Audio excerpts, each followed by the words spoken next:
Guys, magandang morning po. Ayan guys, time check tayo is 11:45 guys, no. So katatapos ko lang na grass cutter guys. So tinapos ko lang 'yun doon sa may sitaw. So ngayon guys, no, is as promised. So ito na po yung upo natin. Hello po sa taga Purok Rambutan. Ayan, see you po sa gym. Bali around 1 to 2 PM lang po tayo diyan. So libre na po ito guys. Pamamigay natin sa kanila mamaya. So hindi pareho yung size guys, ano, may maliliit, may malalaki. Ayan. So around 170 pieces po ito lahat. Ayan guys. So mayroon din po tayong dalang isang strawberry. Ayan, isang strawberry fat. So strawberry in a pot. So ano po guys, no? Bali gagawa po tayo ng simple lang. Isang katanungan lang para mamaya sino yung makasagot. Ayan, bibigay natin yan.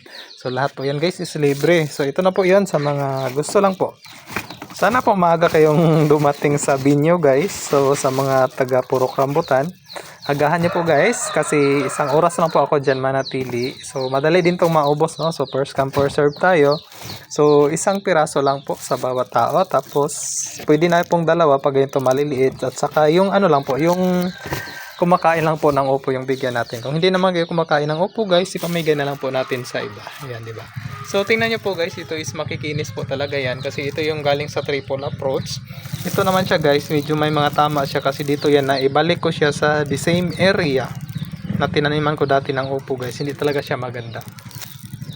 Pero walang problema po sa lasa. Panglabas lang po ito guys, yung mga balat na ayan. So matatanggal naman siya pag huhugasan natin. Pero ito talaga yung mga the best. Ayan. Yan, makintab siya guys. So yan po guys, no. See you po sa mga sa aking kabarangay dyan, lalong lalo na po sa Purok Rambutan. See you in the gym po. Magandang morning.